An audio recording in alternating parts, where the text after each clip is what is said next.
আজকে রাত ১০টায় এই বিশ্বকাপে টেকনিক্যাল দিক বিবেচনা করলে সবচেয়ে ডমিনেটিং টিমটা মাঠে নামতে যাচ্ছে, সেটা হচ্ছে স্পেন। স্পেন আজকে মাঠে নামছে কেপ ভার্দের সাথে। তো স্পেন হচ্ছে এই বিশ্বকাপে নয়, স্পেন হচ্ছে সাম্প্রতিক সময়ে বিবেচনা করলে গত মোটামুটি ২০০৮-৭-৮ সাল থেকে হিসেব করে এ পর্যন্ত সবচেয়ে টেকনিক্যালি ডমিনেটিং টিম। বিশ্বের মধ্যে সবচেয়ে ডমিনেটিং ফুটবলটা খেলে টেকনিক্যাল দিক থেকে স্পেন। তাদের প্রধান শক্তি হলো বল ধরে রাখা এবং সেটাকে পুঁজি করে তারা আক্রমণে ওঠে এবং প্রতিপক্ষকে বল পজিশন ধরে রেখে ডমিনেট করে। তাদের যে খেলার ধরন সেটা টিকি টাকা হিসেবে পরিচিত, ওয়ান টাচ ফুটবল এবং পাসিং ফুটবল। তো স্পেন মাঠে নামছে মানে আসলে আমাদের দেশের ফ্যানরা স্পেনের ফুটবল, স্প্যানিশ ফুটবল লা লিগা প্রচুর ফলো করে এবং আছে বেশ ফ্যান ফলোয়ার আছে। তাদের দুই প্রধান ক্লাব রিয়াল মাদ্রিদ এবং বার্সার। তো সেই হিসেবে আমরা স্পেন টিমের সাথে বেশ ভালোভাবেই পরিচিত, যদিও সমর্থকের দিক থেকে হিসাব করলে ব্রাজিল আর্জেন্টিনার তুলনায় অনেক কম সমর্থক বাংলাদেশে স্পেনের। তবে এটা ঠিক যে কেউই অস্বীকার করবে না স্পেন হচ্ছে টেকনিক্যালি বলা চলে যে সবচেয়ে ডমিনেটিং টিম। এটা নিয়ে কারো সম্ভবত কোনো দ্বিমত নেই। তো আজকে স্পেন মাঠে নামছে, তারা সুন্দর ফুটবলের পোস্টার সাজিয়ে বসবে মাঠে। তো তাদের কেপ ভার্দের সাথে আসলে সহজেই ম্যাচ বের করে আনার কথা। এখন দেখা যাক কেপ ভার্দে আসলে তাদেরকে কতক্ষণ আটকে রাখতে পারে, কারণ কেপ ভার্দে কেন, যে কোনো দলই স্পেনের সাথে আসলে সাধারণত রক্ষণাত্মক ফুটবলই খেলে থাকে। যদি টিমটা কোনো পরাশক্তি না হয়ে থাকে, খুব বড় ভাবে পরাশক্তি না হয়ে থাকে, যেমন ফ্রান্স, আর্জেন্টিনা, তারপরে ব্রাজিল অথবা এই জার্মানি, এই টাইপের টিমগুলো না হলে মানে স্পেনকে চ্যালেঞ্জ জানাতে পারে এরকম টিম খুব কম আছে বিশ্বে।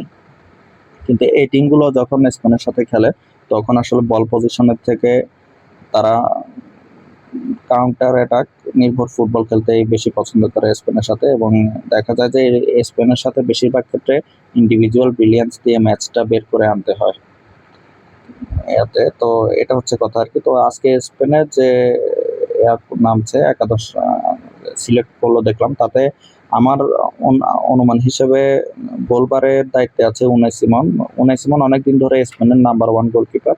সে হিসেবে মানে আমি করেছিলাম যে খুব বড় কিছু না হলে, অর্থাৎ ইনজুরি জনিত কোনো সমস্যা না থাকলে উনাই সিমনই স্পেনের গোলবার সামলানোর দায়িত্বে থাকবে।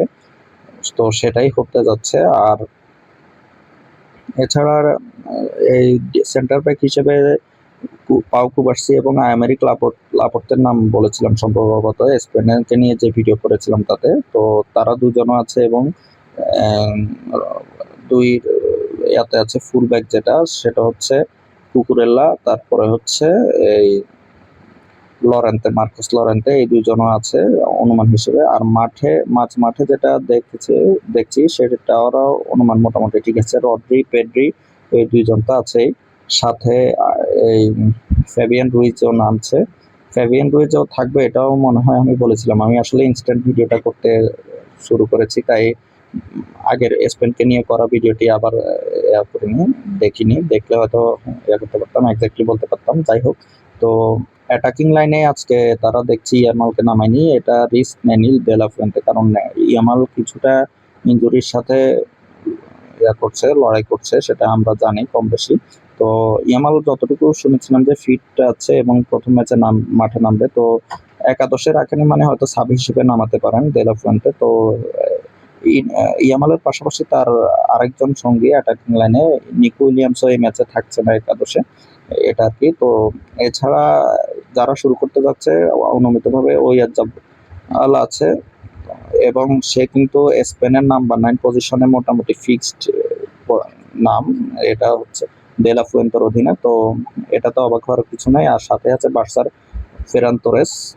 আর এই সাইডে লেফট ব্যাক হিসেবে দেখছি গাভিকে নামিয়েছে, অর্থাৎ গাভি তো হচ্ছে মিডফিল্ডার। তো তার মানে স্পেন বলা যাচ্ছে যে মিডফিল্ডে মানে কেপ ভার্দে বল খুঁজে পায় কিনা সেটাই হচ্ছে দেখার বিষয়। যে খেলার ধরন স্পেনের, তাতে আসলে প্রতিপক্ষের বল পাওয়াই টাফ হয়ে যায়। তো সেই জায়গায় কেপ ভার্দে আসলে কেমন করবে সেটা দেখার বিষয়। আর কে জানে, হয়তো বড়ভাবে হিউমিলেট হয় কিনা, সেটা হলেও আসলে অবাক হওয়ার কিছু থাকবে না। তো দেখা যাক, খেলা উপভোগ করুন সবাই। সে পর্যন্ত সবাই ভালো থাকুন, সুস্থ থাকুন, এবং দেখা হবে পরবর্তী ভিডিওতে। আর সবাই চাইলে আমার দ্য স্পোর্টস লাইভ ইউটিউব চ্যানেলটিতে সাবস্ক্রাইব করে রাখতে পারেন এবং আমার ফেসবুক টাইমলাইনে ফলো দিয়ে রাখতে পারেন। ধন্যবাদ সবাইকে।